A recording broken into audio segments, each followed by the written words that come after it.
Welcome to the Fantasy Draft Room. I am Chase. With me, as always, my man Cody. And tonight we are in a BBM4 draft, and look at that. Ooh, got the one spot, baby. Absolutely love it. Is there any possibility of taking anybody else? I think this is my first BBM for one slot, so I got to take myself a Justin Jefferson here, right? Yeah, I don't think just because it is your only or the first one seed or one slot, you got to go for Jefferson. I've seen some people take Tyreek Hill and kind of justify taking Tyreek based on his season last year, which I totally get. But yeah, I'm gonna stick with Jets and just be happy with that one. Yeah, obviously, I know it is probably the best way if you're max entering to get some variability in here. I'm not going to be one who's max entering BBM4. Unfortunately, I'm not floating out that much to max enter this thing. So, yeah, with it being my first one, I don't think there's any other choice here for me personally than taking Justin Jefferson, wide receiver one. Yep. And now we got to wait 23 picks. Let's go take some bathroom breaks and we'll be back. All right. Yeah. See you. Just kidding. so yeah, Jamar Chase comes off the board next, which makes perfect sense. It's we talk about it all the time. Wide receiver is super valuable in this. So you're going to be up at the 24, 25 pick. Right. So you're going to be looking at like the mid-range wide receiver twos. I'm going to be guessing like maybe you're going to get yourself some T Higgins and say Devonta Smith might be there. I've seen him at the turn. But other than that, like Pollard, wow, 21 ADP. I don't know if I'm all on board for that one. That seems a bit RB for my taste. RB7 off the board. I think this is just kind of based upon his current situation where he's the only one there, right? I mean, you've got Malik Davis is probably the best next up running back in that offense. So it works as of now. I just don't know if I'm willing to make the bet that either Zeke doesn't re-sign there, they don't bring somebody else in. Is it a Leonard Fournette? Is it a Dalvin Cook after he's officially released, which we expect to come either soon or potential trade? Seems like we're just kind of kicking our feet and dragging that one out longer than it has to be. So while I do like it as it currently sits, I don't know if long-term I'm going to be putting that much capital into a Tony Pollard yet. Yeah, I'm with you, man. And I think that's it's just a risk, right? Like I feel, which is fine. That's what you want to do. You want to take some risks in this, but 21 ADP, it feels a little rich for my blood. So I'm gonna be perfectly fine passing on him here. You did have Kelsey come off the board at the 5, Cup at 6, CMC 7, AJ Brown 8. Yeah, pretty standard stuff so far this early in the draft here. Right. And then Austin Eckler is the second running back off the board. Jalen Hurts all the way up into the first round for a quarterback seems a little bit rich as well. Yeah. Wait, Jalen Hurts just came off the board? Holy 110. Cow. 110. I don't know, man. And even though it ain't super flex, right? Like we're not tripping here. We did go into a BBM4 draft. Yeah, I'm pretty sure. Yeah, that's crazy. I mean, I don't like taking quarterback early. I especially don't like taking them above their ADP. It's just not something I'm super comfortable doing. Like I took Jalen Hurts in my most recent one, got him in the 3rd round. I was at the 2 slot, so 25th pick. Yeah, taking him at 10 is a wee bit early for my taste. So it will be interesting to see how they build. Maybe just to get some variability, like if AJ Brown and Hurts were to slip all the way to like the 12-13, and then you could be one of the few teams that are able to stack a Jalen Hurts with an AJ Brown. I could maybe see it there, but these quarterbacks going really high. Patrick Mahomes all the way up at the 2-3 as well. Yeah, it's just very interesting to see how this group is drafting. Jalen Waddle, Amon-Ra coming off the board before Devontae Adams. I know there's quarterback questions around Adams, and those are concerns, but I don't care who is throwing the ball to him. Someone is going to be peppering that man with 10 to 15 targets a game. Right. Not that many, but you know what I mean? Like he's going to be getting his 10 targets on average pretty much.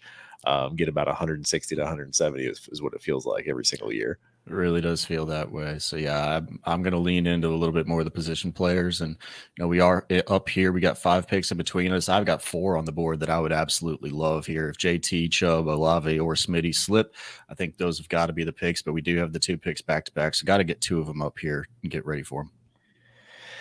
Yeah, and again, this is where wide receiver again it comes back to how important that position is, and so I would love to get yourself some Smitty. Worst case, you take one running back and maybe T Higgins because if you do miss on this range, like your next grouping of wide receivers, yeah, you're gonna be looking Yeah, at then you're going down to Calvin Ridley at wide receiver 16 off the board, and yeah, that's way too early for me to start taking here. So if I can get either Smitty or T to fall here at this turn, just one of them, I'd be pretty ecstatic.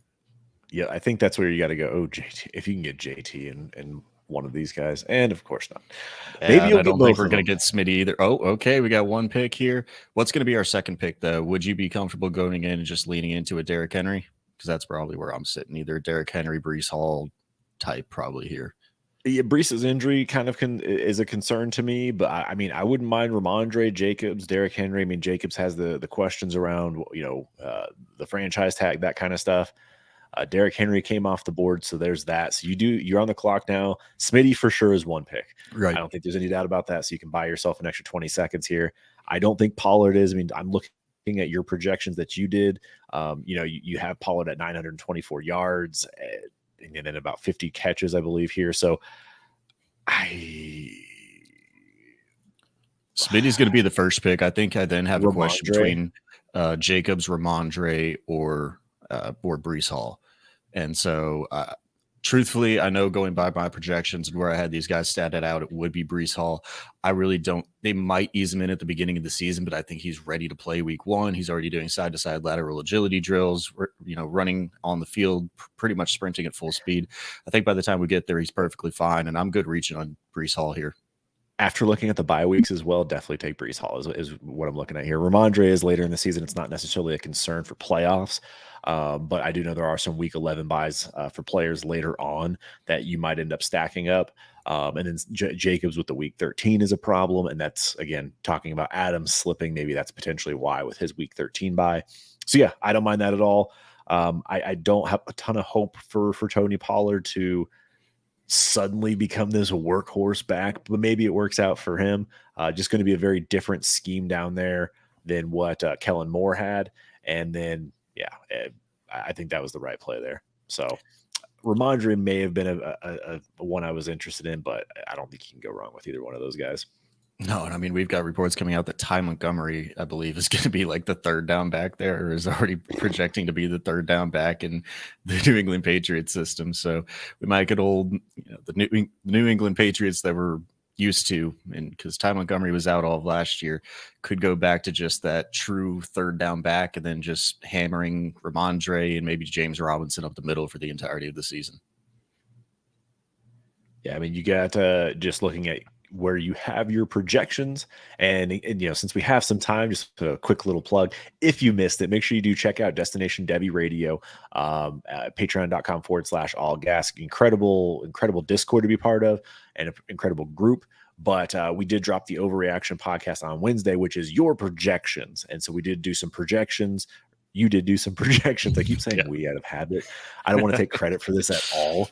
This was all Cody. So Cody did his projections for 2023, and we broke down the NFC. We'll break down the AFC next week. And so if you do subscribe to the YouTube, and if you do follow us on Twitter, both of us on Twitter, as you can see our Twitter handles below, we will be able to send those out to you so you can check out all of Cody's projections and have that as a template. And you can probably describe that a little bit better about how you can use all that. Right. You can use it as a template. Basically, everything's already built up. All of the rosters as they currently sit. I might have to update one. Caleb, who was the Atlanta Falcons running back who unfortunately just went down to an ACL injury. Caleb Huntley. I believe it was Caleb Huntley. I don't, Was it? but doesn't sound right for some reason. But anyway, the rosters will be updated continuously. I've got all of them as they currently sit in the projections there. I do have to add in Sean Tucker's, I think the one that we need to throw in there. But I have it populated with all of my rankings as it currently sits. You can then copy and paste the Excel or the Google Sheets form and then use that to build out your own projections, just removing what I have currently in there. Everything's built out to where they're all in formulas, and it'll give you all of your projections.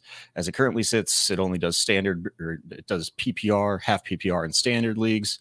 which is good enough for underdog drafts as we're doing a half PPR league here. But then I'm going to eventually build it out further with tight end premium and stuff. So great tool. I'm going to be building it out throughout the offseason, keeping up with it.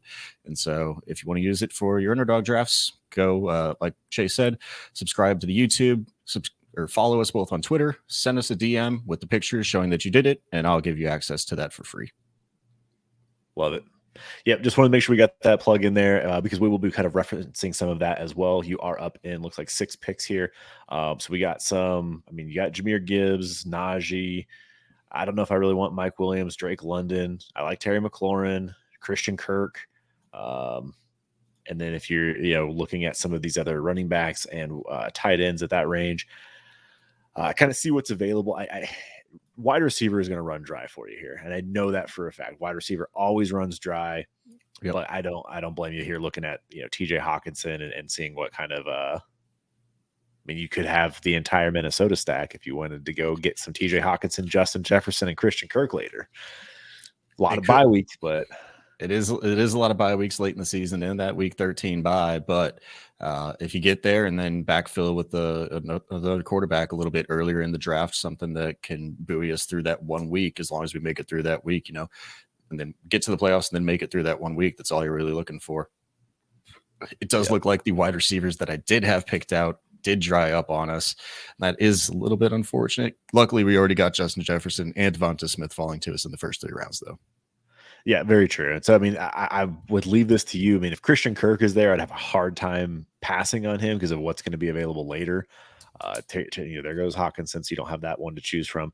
But yeah, you're on the clock now. What are you thinking here? You got two wide receivers and a running back right now. Yeah, the last quarterback that I really do have in this range would be Justin Herbert. And so I'm thinking about possibly taking a shot on him as we have the other spots a little bit more populated. Aaron Jones, though, I'm not going to pass up on at the running back position. I think he's going to have a smash year, probably a top 10 RB. And then it is just whether do I want to get a wide receiver 3 where I do think it's going to fall off pretty hard by the time it gets back to us, or do I want to lean into what I think is potentially a top 5 quarterback in Justin Herbert all the way down here at the beginning of the round 5 turn. I'm going to play it a little bit risky, though, I think, at the quarterback position, and I'm just going to try to lock up 3 starting wide receivers that I think can plug into the lineup almost each and every week. Play a little bit of a riskier game with the quarterback and see what falls to us down here. We still have the potential for now a stack with Kirk Cousins and potentially a stack with Trevor Lawrence as well, if somehow those were to get all the way through round 5 and 6 back to us at the turn. Yeah, it would be interesting. I have seen T-Law fall from time to time, so we'll see if that one does happen. But I do like the variance that you have with the bye weeks so far. You have no stacked buys. You do still have the week 13 with Justin Jefferson, but again, it's Justin Jefferson, so you get it. And you think about advancing on, so you did need an extra wide receiver for that week as well. If things do go well, as Justin Herbert comes off the board, you have Christian Kirk as your graded out wide receiver 16 in projections for this upcoming season. So, a good solid mid-range wide receiver 2. And so that's a nice piece to add. And Aaron Jones is RB9. So he is a top 10 running back, as you mentioned. So good running back core here where you have your RB4 in Breece Hall in terms of projections, and then RB9. So you got some really good, you got wide receiver 1 overall with Justin Jefferson as well. So you definitely have a very good start to your team here. Yeah, I really do like this one. Obviously, whenever you can get those wide receivers so early, like you've mentioned, the fall off is immense. And we saw that at the beginning of the draft. I think there was maybe 2 running backs at the very beginning of the draft in the first round. And the first one off the board, I think, was CMC at the 107.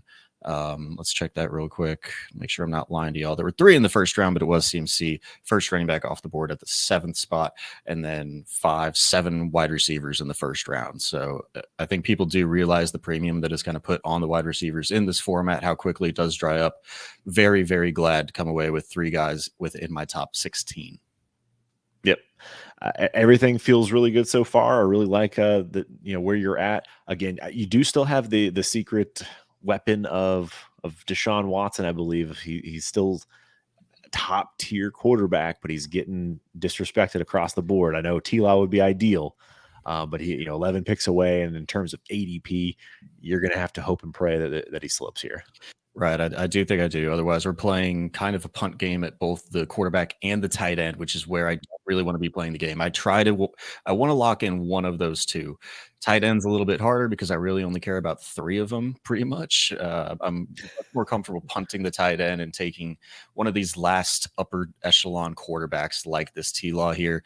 Deshaun Watson, I know our rankings are a little bit against the grain of the consensus where we have him a little bit higher, still have him as that like top 9-10 quarterback in dynasty and in redraft for the most part. So I have a lot of Deshaun Watson. I don't know exactly my ownership across all of the underdog formats this year so far, but I do know I come away with a good amount of Deshaun Watson because he does just fall, and he's as we project, a top 9-10 quarterback that's falling to the 7th or 8th rounds for the most part. Yeah, that's what I've noticed too. I have a lot of Deshaun Watson. I had a ton of him when we were doing the big boards early on. He was just falling in ADP. So yeah, I mean, in looking at projection wise, you do have Deshaun Watson actually as your QB7 this year with T-Law at QB10, Daniel Jones at QB9. So you have a couple guys still out there that you have in the top 10 of quarterbacks, and we are 5 picks away here. Tight end is coming off the board. You notice Goddard, Pitts, Kittle. So there is that kind of run of tight ends, but I think it's going to leave you a wide receiver and hopefully leaves you to get that stack with Christian Kirk and feel real good. Would absolutely love it. Looking at the picks ahead of us, we've got 2 of the teams that are about to be up with their quarterbacks already. The issue here would be these 3 teams that don't have a quarterback yet. And so those are 3 dangerous picks as the 3 picks right in front of us. Building in a little bit of a pivot, do you think it's worth the reach to go with a Deshaun Watson or an Anthony Richardson, potentially even all the way up here at this turn? Or would you try to punt it one more round if Trevor Lawrence does not fall? What is the ADP of those guys? If you can go to the quarterback. Oh yeah, we're covered up here. So Deshaun Watson 83 overall ADP and Anthony Richardson 94 overall ADP. I mean, if you wanted to get A-Rich, you can definitely wait because you're looking at your like 20 some picks later. Yeah, I don't know if you get Watson. I think you'd have to reach, but you dodged one bullet. And we got 2 more bullets to dodge. Yeah. Is there anything, you were mentioning wide receiver. Is there anything here that's really standing out that's on the board? I don't currently have any of them starred. We could lean into a potential full stack later on with Justin Jefferson, Jordan Addison, and Kirk Cousins. I think that's almost the way I go here. And nope, Jordan Addison is off the board, but it leaves us only one more pick to see if Trevor Lawrence comes off. And he does right before us. The snipe happens. And now we're sitting here in panic trying to figure out what exactly. All right, pull up everybody. I can't see your queue. I just want to see kind of what's out there. I mean, you have Dalvin as an option. You got 2 good running backs already. I mean, you can lean in if you really wanted to. I mean, if you wanted to take your quarterback, you can still take Watson. It's a reach, but at least you're going to get a couple guys you want. I'm going to lean into a Dalvin Cook. I don't know whether that's good or bad, if he does stay or if he leaves. It gives us kind of a potential triple stack or a stack of the running back and wide receiver if he does stay, or if he goes somewhere else. I think he's still going to have a pretty legitimate role. The only thing that I'm thinking here is possibly the tight end. I've got Ingram and Njoku as my last 2 of the kind of upper echelon tier, but I don't think I'm going to go there. I do think that I'm going to lean in, go against the grain for what I normally do, and actually lean into a Jahan Dotson pick. I'm not the biggest Jahan Dotson guy, but for a little bit of variability here with a really tough pick, I'm going to lean against the grain of my current roster ownership. I'm not a Dotson guy, but with the pick here coming up, and it was a really tough pick as we got double sniped right there on the turn. I'm just going to lean into a little bit of variability and take Dotson. Again, guy I'm not that high on, but try to play a little bit of the game where we take a guy. Maybe he has a shot. I do think the path is there, but I'm still a Terry McLaurin guy. Yeah, no, this is definitely Terry McLaurin's team. I think he's going to be featured this year for sure. I'm not. Again, best ball, I'm perfectly fine with Jahan Dotson. I think Dotson's going to be a guy that you don't want to start in your regular lineup leagues, but hey, that's what we're doing underdogs for. That's what this best ball mania is all about, is that upside. And he's proven he has the touchdown opportunities. He gets open. He has very, very good player for the NFL. It's just volume wise and what that offense does um, can be tricky. But yeah, I mean, he's your what, fourth wide receiver? Yep, wide So receiver 4 on the team. And the scary thing is, though, we don't have a quarterback and we don't have a tight end all the way through now round 8, as the 8-9 turn is going to come back to us. This is one where I'm really hoping that one of Ingram and Njoku can fall, and then one of Deshaun Watson and Anthony Richardson can fall, and we can just double tap them at the turn. Hopefully, we don't get double sniped right in front of our picks again man, and lose 2 picks out. That was a brutal turn. that was one of the worst ones I've seen in a while. Like just like legit, like had hope for a moment there. They're like, all right, there go. Oh no, there goes Addison, and of course T-Law, and of course. But yeah, no, I think you'll have some good options here. Getting one of Watson or A Rich. I really hope Watson's there, if I'm being totally honest. Again, different bye week than anything else. Like, I know week 11 is still a little bit different than what you have, but nice week 5 bye would be good to get his out of the way early and kind of see what you can build. And you can also grab yourself Kirky Cousins later. Just those, you got some playoff buys. Do have the Got some playoff playoff buys. Do have buys. the playoff buys that are going to be a little bit difficult to go through. But there is also the potential of the turn here. We could have I feel like I've done this one a lot. We were talking about it earlier that Deshaun Watson is one of our highest rostered players. Yeah. It's because you can get David Njoku and Deshaun Watson as one of those mid-round True. tight ends and one of the mid-round quarterbacks as well. There's a potential that falls to us here at the turn as we're actually coming up on that pick. The sport's going off. This draft is going off pretty quickly, I feel like, and these mid-round picks coming back to us already. Looks like we got about 7 picks on the board before we're there, but I like our chances now that, I think there's only this guy on the clock and one other one that doesn't have a quarterback. Oh, no, 3. Okay, so there's a full 3 of them. But we did see that some of the quarterbacks have gotten pushed up the board and potentially pushing some of these guys down the board a little bit further to us. Yeah, fingers crossed here. I want to think of a backup plan, but I kind of don't because like I want to bank on Deshaun Watson and Njoku being there. But Yeah, if they aren't, gonna pull up the running back and wide receiver here a little bit, and man, this is honestly, if we're able to do this turn well, this board right here shows why it's beneficial to just lean into the position players early, because I don't like anything that's on this board right now. I will say the one name that always stands out to me in this range, and again, it's the safe play, is Juju. And I say safe, and it's just because I feel like he's going to get targets and he's going to be a good wide receiver option in best ball. And you just saw both or 2 players come off back to back, Ingram being another tight end that you wanted to potentially target, and Deshaun Watson goes. So 3 picks away. 3 Full picks tilt. away. We're hoping for the Njoku and Richardson to come through. We still got 2 guys who don't have a quarterback right now in front of us, though, and Anthony Richardson is the highest on the board, but Tua Tagovailoa goes off the board in front of him, and then David Montgomery. I think we're good at quarterback to at least lean into Anthony Richardson. Make the bet that he is starting week 1 for this roster, and no, because he goes and takes Anthony Richardson at Oh the pick no. right before us. And so we are now again left with trying to figure out our quarterback. Do we lean into a Dak Prescott? Do I try to just wait and take Daniel Jones, who I'm higher on? I think what I do have to do here, though, is just lean into David Njoku first, and then we'll figure out this pick in the next 30 seconds at the turn. That was brutal. There's part of me Again, that says Juju just to have, because wide receiver is going to dry up, and then you can just double tap whatever quarterbacks are there the next time around. You'll have 6 wide receivers at that point, or 5 wide receivers at that point.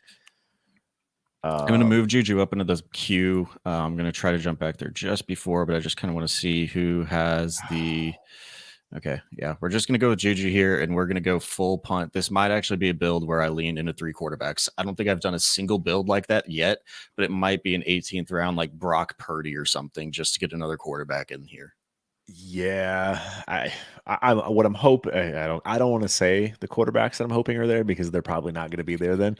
But there's 2 quarterbacks that I'm hoping are going to be there for you at the turn next time around, and yeah, that was back to back brutal, and that's the issue with being in capped, right? Like when you're on whether you're the 1 or the 12, you have 23 picks or 22 picks in between, and you just sit and wait and just watch all those players go off the board. But the one thing you haven't done is reach in terms of ADP. But I do, that is the thing with being at the end, is it's okay to reach at those spots. Like, it's not that big of a deal, or it's not as big of a deal if you're reaching for one spot. Right. And the good thing, you're saying the issues about being end capped. The 12 spot is god awful brutal because you don't get the benefit of being a guy who is end capped, but you have Justin Jefferson or Tyreek Hill or whoever you want at the 1. Like that. That's the consolation prize of being end capped at the 1. The end cap at the 12, though, I absolutely hate that spot. That's probably the worst spot in all of Underdog drafts for me currently. Yeah, I'm with you. I whenever I'm in the back of a draft, I just get immediately upset. I'm just like, what am I doing? I just pissed away money here. So, yeah, no, I'm okay with how things are. Like I said, you have 5 good wide receivers, you have 3 good running backs, and you have a startable tight end. So you have some options there. It is time to start looking for. You want a couple depth wide receivers still to wrap up that room. Running back, you still want to get probably 3 more bodies in if you can. And then it's what you have a 9 slots, 3 quarterbacks. 3. Oh, yeah, man. we're probably looking at like a 3-6-7-2 build is probably what we're looking at. Yeah, we'll see what quarterbacks you can get there. But if you can get 2 of those quarterbacks, two good ones, maybe you can still sneak away with just doing a 2. May not feel great, but if you can get the 2 that I'm hoping are there, again, not saying names at this point, I don't want to put that bad juju out there and have this happen again. So fingers crossed here. No, Juju's not bad. He's on our team. We can't diss him. So, but yeah, I am really hoping. You all can't see my queue because we're hovering over it, but just know that there are 2 highlighted there, and yeah, they shall remain nameless until we get past this this guy right here. We only have 2 people left in this draft who don't have 2 people other than us who don't have quarterbacks. So we've got these next 4 picks here, and waiting on them with bated breath, hoping that we can get through this next turn. One of these turns, just one of them work out well for us. We got through one pick. Although we did see, this guy has 3 quarterbacks. What are you doing here, bud? Jalen Hurts, Patrick Mahomes, Joe Burrow. That is the type of draft that throws the entire board off. I mean, if you're playing Superflex, still that's overkill. If you're playing Superflex, like, you don't need those 3. Like, no reason for that. You can only start 1 each week. I mean, I guess you're keeping away from everybody else in here in a way, but what you're doing is ruining everybody else's best ball mania draft that you just threw $25 into. That's what really happens when you do that. Spitting straight facts right there. Well, everybody in front of us now has a quarterback. We got through that one. Let's see if we can get there. Man, dude. As backup, I have A-Chain and Gibson as running backs. I think that's probably where we're looking at next to fill out a 4th one there. I do love those 2. I have a little bit of hope for some Khalil Herbert yet. The wide receivers, though, I mean, unless you're taking a shot on one of the rookies, a Mingo or Rice, maybe a Nico, Adam Thielen even. There's some guys and there's some names there, but we're in gross territory now. Aaron Rodgers, okay. Aaron Rodgers off the board. He's up there in your projections too. I mean, I don't hate Aaron Rodgers this season. I think he could be pretty good. But yeah, people have that belief, and so if that's the QB2 they want to take, I'm all for it right now, because that's not the ones. That's perfectly fine. Yep, there's 2 different names up there that are still just sitting there. But to your point though, like when it comes to wide receiver, when you get into this round, when you're into you're basically at the back of the 10th, you're just looking at dog shit best ball dart throws, and that's all these are, just some dog shit best ball dart throws. You're hoping Mingo hits, you're hoping Rashee Rice. You got a lot of hope here. Come on, don't do it to us, baby.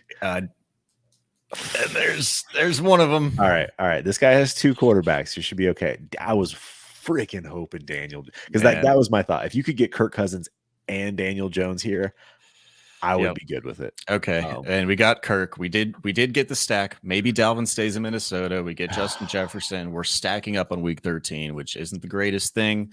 We're probably going to have to go 3 quarterbacks with this build, and I hate that. I do absolutely. What quarterbacks are available here besides Kirk Cousins? Geno, Goff, Russ, Carr, Love, Stafford, Kyler. Yeah, I'm okay. We're just going to take Kirk, and I think you can spin me a narrative either way if I would want to go A-Chain or Gibson. I do already have a Jahan Dotson share on this team, though, with a week 14 bye. So I think I'd rather lean into the week 10 bye, take an upside shot with Devon A-Chain, think if he can be the majority of this offense, or at least a large portion of it, with either Jeff Wilson or Raheem Mostert, lean into an RB4 that's not in the playoffs. Give me a week 10 bye that doesn't correlate. Let's go. I like that Devon A-Chain pick. Let's get my guy out of that school. Out of that school. Texas A&M. Let's go Aggies. I mean, I like it. Again, upside shot. If A-Chain is on the field, there's a chance he can score on any play. The guy that just came off the board, Jared Goff, that was going to be the one I was going to bring up, of possibly like taking double tapping quarterback, because what's going to happen when you come back around is you're probably going to be looking at CJ Stroud, Bryce Young, Kenny Pickett. Like, I know ADP wise, but like Russ will be gone. I think Carr will be gone. It's gross. Yeah, man. The issue is when you have guys taking 3 quarterbacks in the first 3 rounds here, you can't see it, but this 10 slot that's right behind you is let me actually, I can just pull up his team real quick here over here on the side. But yeah, that Jalen Hurts, Patrick Mahomes, Joe Burrow, the first 3 rounds kind of fucks up the board. He went out of his way, right? Like you mentioned it early on. He took Jalen Hurts in the first round, and then takes Patrick Mahomes in the second, and then takes it's like I don't fully understand like what the thought process is there with that, but hey, I mean, if that's how you want to spend your money, that's how you want to spend your money. Just kind of sucks that it throws off the ADP of the rest of the board, though, right? Yeah. It is the thing that you have to be ready for, and probably you have to figure out how to adjust to it. And maybe that's the thing that we look forward to here, noticing that there is somebody a little bit earlier that does have the 3 quarterbacks. We may have to reach a little bit over ADP, especially as we're on an end cap turn. Maybe it's something that, going forward, just pay a little bit more attention to, make sure you're aware of it in y'all's drafts, that if something like this does have to happen, you can't really play with the same scenarios that you have been playing with, because this isn't a normal scenario for 99% of your best ball drafts in Underdog. Yeah, people usually will stick to their roster construction to some extent. I have seen double tapping quarterback early where they'll take like in that same instance, maybe they would have taken a different player in the first round, but still taken Patrick Mahomes and Joe Burrow because there is that correlation between the game that they have. I believe it is week 17, actually, between Cincinnati and Kansas City. So people have done that quite a bit that I've seen. So not totally crazy to see 2. 3 is unheard of, really. Like that is where things are, go off the rails and nothing matters at that. Well, it matters, but nothing that you thought was going to happen is kind of on the table at that point. You got to start looking to adjust. So yeah, 3 is really just kind of where you get into just fully bad process. But for sure, yeah. we do have 6 picks up until we're back on the board. Is there anything you're looking at? Obviously, we're weaker at the quarterback and tight end positions compared to the running back and wide receiver. If I pull up the quarterbacks and tight ends that are on the board, I have Schultz, Higbee kind of picked out here. I don't really know if I want to pick into any of these quarterbacks still yet, man. I know we need 3, but I just kind of want to take 2 dart throws that I think have starting jobs at the end, man. I'm going to let you know, like, in my opinion, I feel like you have to take 1 now. Like, I just don't know that I feel great about having a week 13 by Kirk Cousins as the guy I'm going to depend on. But I mean, Dalton Schultz is a good one. Is there, who else are you looking at here? Let me ask that question. What are the names that you're looking at non-quarterback? So I would be looking at Dalton Schultz to probably fill in a tight end 2. Dalton Schultz goes off the board, and we can't say names on this show anymore. Tank Bigsby was also one of the running backs that I had queued as well, so that's fun. Really, You're on the clock. from here though, I will probably lean into actually Tyler Higbee. He did actually project out pretty Yep. well for me, and then betting on potentially a Stafford as being my next quarterback, to fill in a little bit of a stack through the tight end as well. Here, we're gonna take Higbee. I'm gonna go back to the quarterbacks. Man, taking Stafford feels like reach here. I mean, we are truthfully kind of around the ADP. It's, do I want to take into the stack here, or do I want to take a little bit of the higher ADP player in Derek Carr, who I think has a little bit safer floor than Matthew Stafford, especially with just the non-injury worries? I'm going to take the upside swing, and I'm just going to lean into the stack and take Stafford, though. Thank you. I was I'm gonna let you make your pick here, but I was like, just tap Stafford. I mean, you got the floor play in Cousins already. I mean, he can also be a ceiling play too, but yeah, I mean, like Stafford, if he does hit, he's gonna have some monster weeks, and if he doesn't, he's gonna be a dunce. But it gives you two decent options, and I mean, I don't hate them. I'm not gonna lie. Like considering you punted quarterback, I really don't hate your quarterback room. But Doesn't feel great though. no, it doesn't feel great. It doesn't feel great.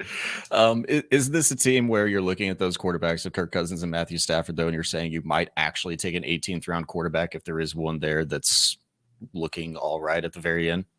Yeah, I think with these two, I feel okay with waiting. Like I don't want to like the next two picks here because what you got a 2.52, a 2.452 right now. So yeah, like I would definitely look to add a running back and a wide receiver at the very next pick. That I think that's kind of where I'm looking at. And then with my final two picks, kind of pick best player available to fill your need. Like, let's see what you can actually get here.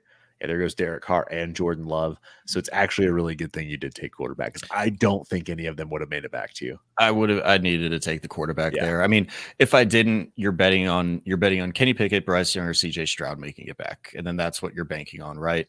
I have actually, I mean, there is some quarterbacks here that are down the board that are going to be starting probably all 17 games. Like I think Desmond Ritter's potentially, I don't think he's locked into that, but I think he's there. Mac, I think, is almost a lock for 17 games. I know people want the Zapper to go in there and take over the New England Patriots. I'm not buying into that narrative. I know that you know that I love Big Brock Purdy. And then Jimmy G and Baker as well. I mean, there's still some guys here that I'd be perfectly fine with taking at the very end of this draft. Yeah, and I think that's the play is wait it out. So you definitely which two tight ends you have? You have Njoku and Higbee. That's actually pretty solid. I'm actually okay probably just rolling out those two. I want another quarterback, I think, with this build than I would another tight end, even though it's risky with the Njoku and Higbee to think that they're going to hit. You probably need one of them and have a pretty good game every other week. But, man, I just don't trust Kirk Cousins, Matthew Stafford, although it is BBM4. You're playing tournament style.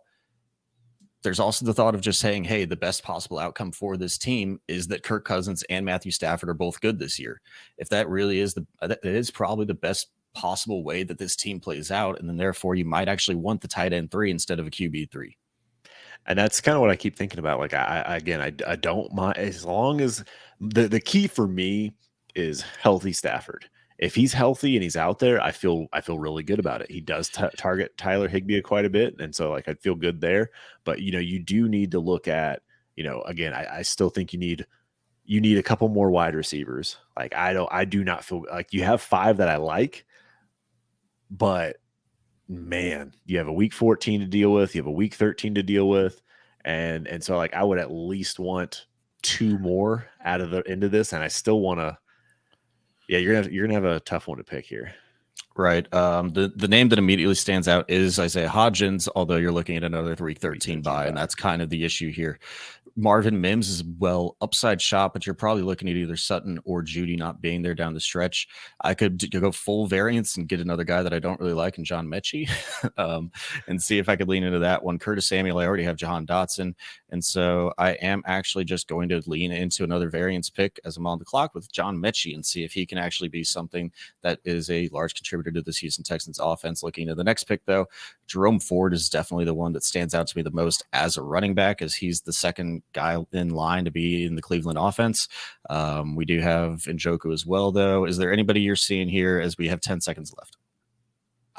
Donta Foreman, to be honest with you, but Week Jeff 13, Wills. though, I'm gonna go into Jerome Ford and see if he can hold on to the running back 2 role in Cleveland.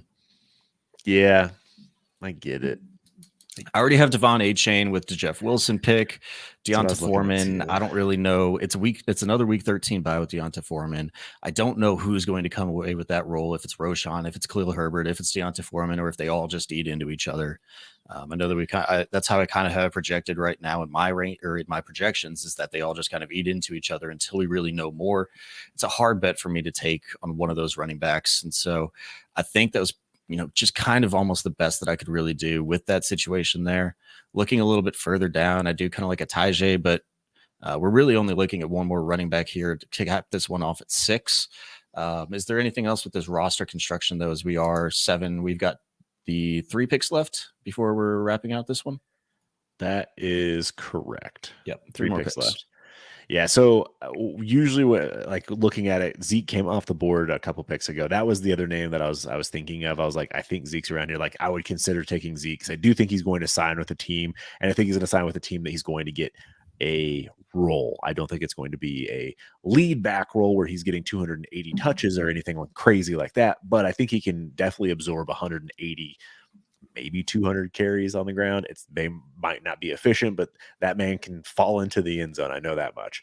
And there's been talks of him going back to Dallas. So that would be one that I would have looked at.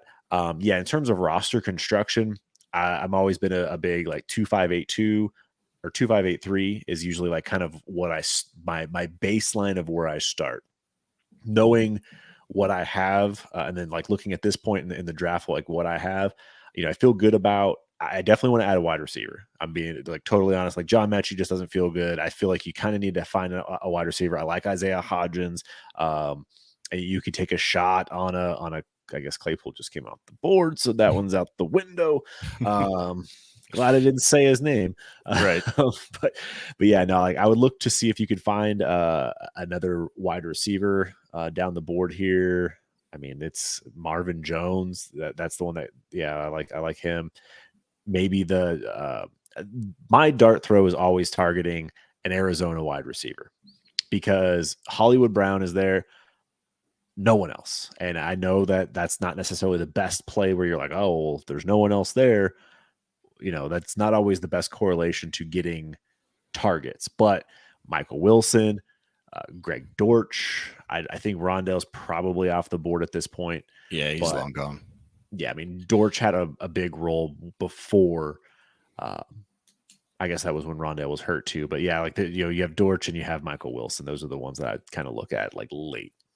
Right now, I've got a late round shot because we do have Matthew Stafford on this team. I've got a late round dart throw and potentially Nakua right now. I know that we were talking about him pre-show, but I think that's a possibility is like the 18th round wide receiver to really kind of put a cap on the 8th wide receiver if we do go that way. Do you think this running back room is good enough at 5? I think that's my only other question is if I want to go into a running back 6 or if I want to go into a tight end 3. I think that's kind of the conversation that we're looking at here.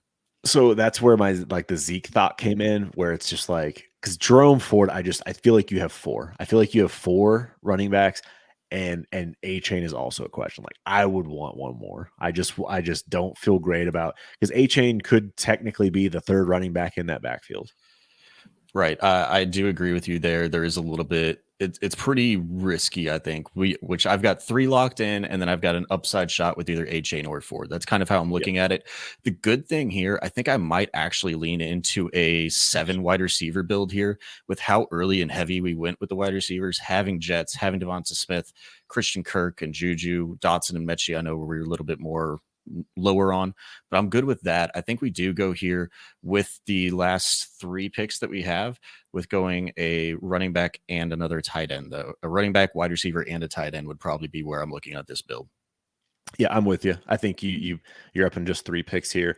You got Gesicki still on the board, Michael Mayer. So you have some names at tight end that do feel good. Maybe you take that dart on the wide receiver late. What running backs are available here as well? Because you will have to choose now. Yep. We're looking at Fournette Lenny, Uncle Lenny. or Come on, or we got to Kareem do it. Hunt, Fournette or Hunt. Well, it's up to you. I'm much more of a Okay. Leonard Fournette guy than I am a Kareem Hunt at this point Okay. of their careers. I think Leonard Fournette can stumble his way into another 50 receptions if he lands in the right situation. Agreed. I think he's going to pick the right spot for himself. Like Kareem Hunt there's questions about him, even though that Tampa Bay offense was iffy. But yeah, I'll let you pick one. I can ramble on later. You're right. I do think this is where I probably go tight end, though. Picking the best tight end on the board. I like all three of these guys that I kind of have highlighted here. Mayer, I think, is the upside swing, though. So I think that's honestly where I'm going. I think it's either Mayer or Trey McBride would be the upside swing for me. I'm gonna lean into the wide tight end. I'm gonna go for it. Tight end 1 in my rankings still as Yep. rookie rankings. Let's go with the Michael Mayer, David Njoku, Tyler Higbee, Michael Mayer. I think you have a pretty good floor out of the tight end room with those three.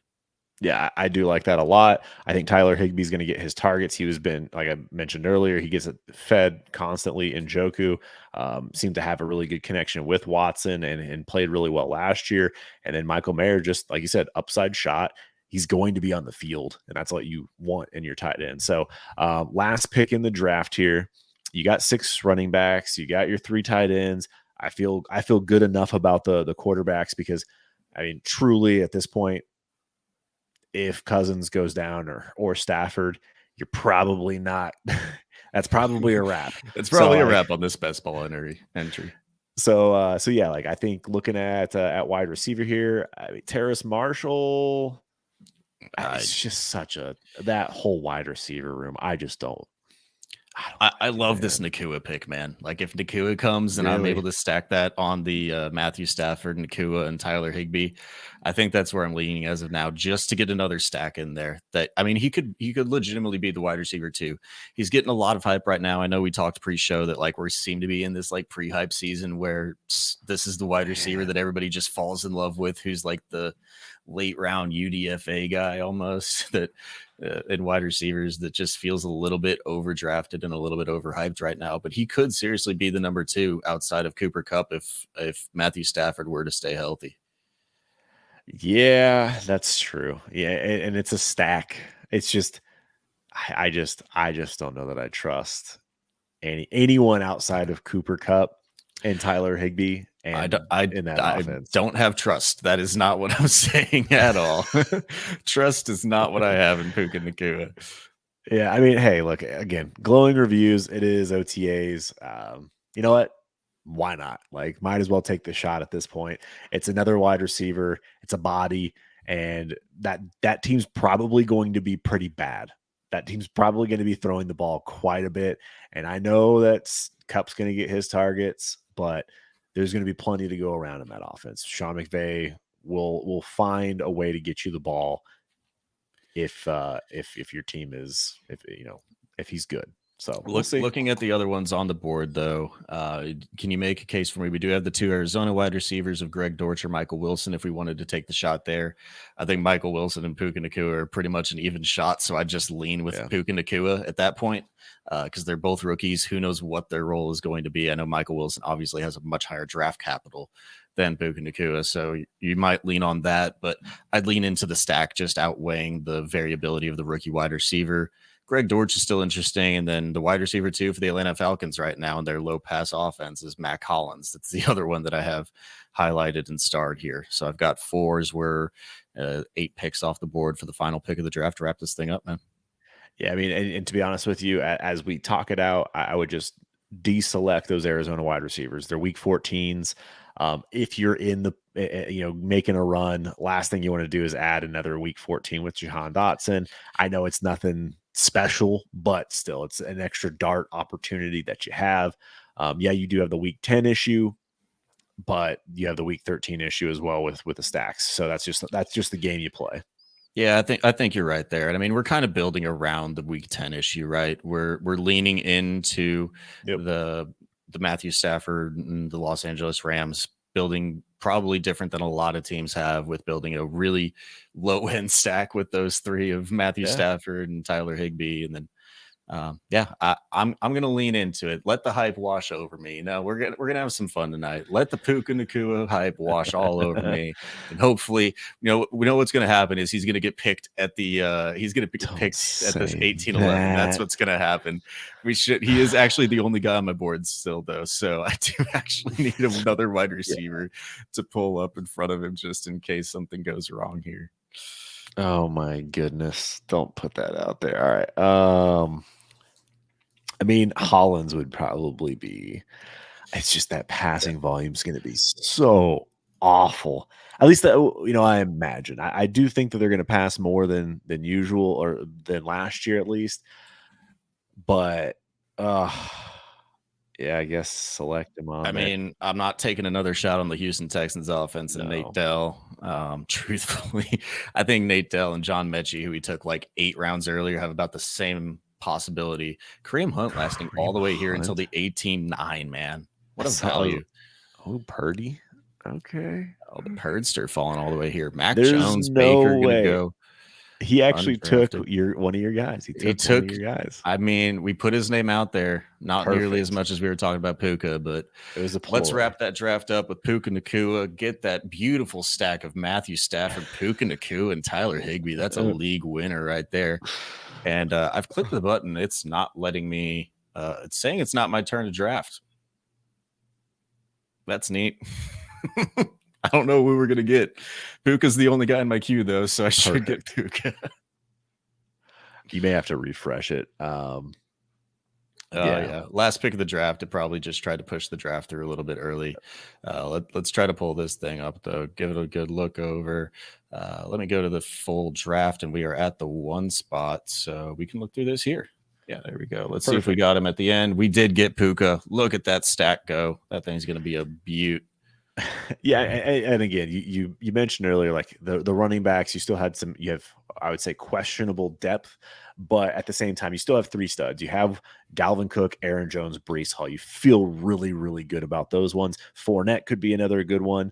Again, Jerome Ford is more of a I want to call him a handcuff. We'll see what kind of role he has, and then A-Chain home run threat. If he hits, he's going to be in your lineup. That's what you're looking for here. So love that. I like how you built early around those wide receivers, having Justin Jefferson, Devonta Smith, Christian Kirk, Juju, Dotson. Again, he's a home run play. I like how it's not like, it doesn't feel like it's an elite league winning team where you look at that like, oh, that's going to win. But I feel like that's a team that can do pretty well if you can survive the buys. It's all right, man. I love this draft through the first 5 rounds. And then we started getting absolutely sniped here at this 6-7 turn, and things didn't get any better at the 8-9. So I think things went a little bit off the walls. I would like to just give a shout out to Ramazen for screwing up this entire draft by taking 3 quarterbacks to the first 3 rounds. Shout out to you, bud. You did your job. Your $25 was well used. I hope you enjoyed it. And I hope we never have that again. But I do think we did pretty well with this. It's high variance, man. You're betting on Kirk Cousins and Matthew Stafford to get you through. You're betting on getting through a week 13 bye with Matthew Stafford. It doesn't feel great.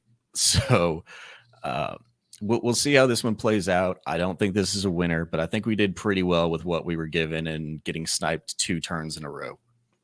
Yeah, I mean, I think looking back on it, like maybe that after getting sniped on the Addison and T-Law turn, like maybe taking Dalvin Cook and just reaching for Watson at that point would have probably been the move. Just taking the quarterback, knowing that we have that issue with that one guy taking 3 quarterbacks early, knowing that in our minds, it's like, all right, let's just reach for the quarterback we want. You could have still got Njoku. You would have had the same stack and you wouldn't have been as worried about quarterback. Again, it still worked out, but I guess, it'd be nice to have Kirk Cousins and Watson versus either Watson Stafford or A-Rich or something. Yeah, I think that's the lesson to look at from this draft as we go through it. really, like, you have to be focused on your individual picks because they do come fast. You're only on a 30-second clock. That's the benefit of doing these slow drafts. Obviously, we can't sit here on the live stream and do a 3-week long slow draft with y'all. Would probably not be do well for a personal lives. So unfortunately, that's not possible. But it is the benefit of doing the slow drafts because you can really look at the board. But make sure that you're still aware of what picks are coming off the board, even as you're in these fast drafts. We kind of got caught up in our own picks and we didn't see that this was happening in front of us. So looking back, looking forward to the next drafts, something that we do want to, just take the note down, pay attention in y'all's drafts as you're doing them. Your picks do matter, but you got to keep track of the overall board as well.